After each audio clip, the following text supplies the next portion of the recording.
Hi, I'm here with Dr. Viviano. He's been a teacher with Progressive Orthodontics seminars for the last 26 years, and I'm going to ask him a few questions today.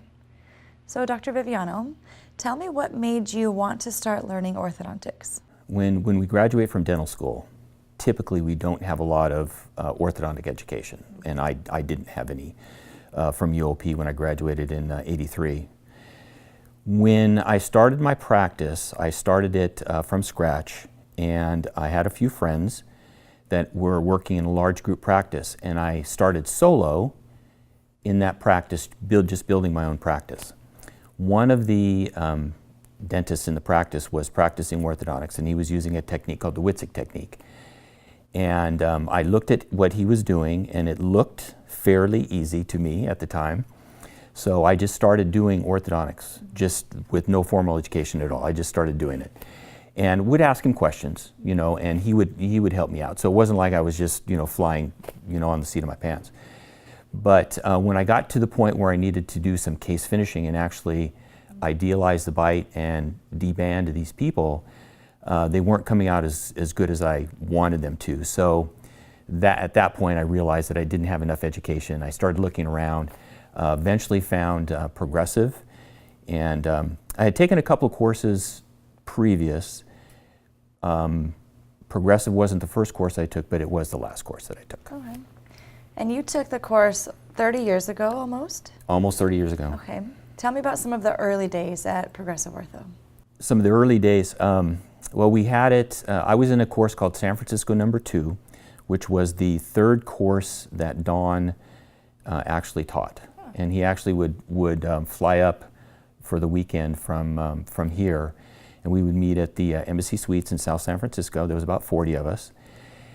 And I think what I remember when I was thinking about this question, what I remember mostly was the lack of all of the technical tools that we have now, like the computer and those types of things that help us do the diagnosis. Yeah. We didn't have any of those in the day. When we wanted to do a ceph tracing, we did a ceph tracing with a pen, a protractor, an orma-cepha, a light box, and some acetate paper. So it was somewhat archaic compared to what we do now.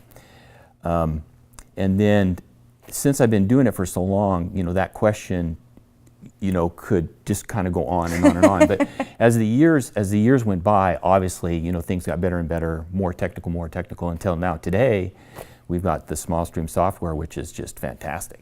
And it will do, so many things for you. No more protractors? No more protractors. So I joke with the students a lot about, in my day, like I'm the old guy, that's, on the block. But it's kind of somewhat true because everything was by hand. We didn't even do model measures back in those days at all. That concept didn't even exist.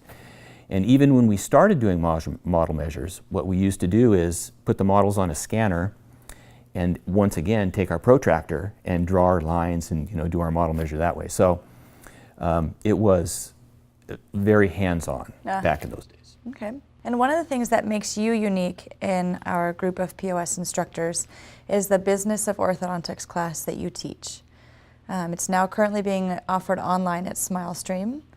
What can you say about that class that would be helpful for current students or graduates of POS? One of the things that happens when you first decide to go into learning orthodontics or adding orthodontics into a GP practice is you are more focused on the mechanics. You're more focused on how do I put on the brackets, how do I put on the bands, how do I move these teeth around, and then of course we have the software, so you're learning some software as well. You tend to forget that that's only a small part, not small part, but it's only a small part of actually incorporating orthodontics into your office. And the way that I say it is all of the other stuff that goes along with incorporating ortho into your office is what's going to slow you down. And when you start to get slowed down, when you start to get to the point where you're not doing as many cases because your office is not running properly and integrating ortho, you don't do as many cases, and the whole thing just kind of, starts to kind of slow down and not so much fall apart, but just it's not as productive as it could be or should be. What I did with this class is I tried to think of all of the aids, the tips, the helpful hints, the methods, the forms, pretty much everything that I could think of that I have either done myself or gotten from other instructors or developed, and kind of put them into one place outside of the mechanics so that you and your staff, because the staff is super important. Your assistants and your front desk are super important in the process because they're the first people that the patients are going to meet anyway. Yeah. So try to put all this into one particular spot called the Business of Ortho. You can go online and check it out, before you decide to do anything with it. But I think the next question you're going to have for me is what is actually in it. So I'll kind of wait, on that. Yeah, well, that was my next question. Yeah. What's in the class, and how would that benefit current students? What tips or tricks do you have to help them seamlessly integrate ortho into their practice? Well, like I said, I tried to think of, and this is not just sitting down for a few hours and trying to put together something. It's something that you gather over time, and that has helped you out in your office, and that that when you sit down with a meeting with your own staff, they think that these methods that you're going to use are helpful. So there's a long list of things that we tried to do, but just to give you an example of a few of them. It comes in sections, but there's a section where we talk about how to structure your office software for proper orthodontic billing. Orthodontic billing is different than regular dental billing. It's and insurance as well. So there's a section there that actually works with your software and how to set it up so that you're more productive and it's easier for you to kind of keep track of these ortho patients. Then another thing that I think that they're going to find super helpful is what I did is I took every orthodontic procedure and every procedure that was even semi-related to ortho that you might be doing when you are doing orthodontics in your office, and we completely pre-filled out the ADA claim forms with all of the numbers and everything. That all you have to do is literally put your patient's name on that form. Oh, good. And send it in. We also did that with the medical insurance, which most offices don't do.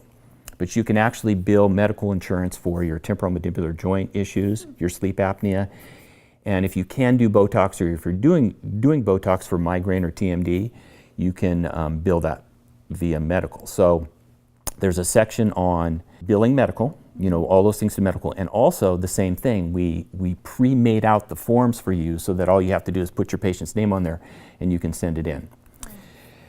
I put in there example narratives on first consults and what your assistants should say when they're asked questions by the patients, and especially what your hygienists should be doing and should be saying, so that they're talking to patients about ortho and they're finding more ortho for you, so that it makes it super easy for you when you go in. The patients are almost already kind of, for lack of a better term, pre-sold on Yes.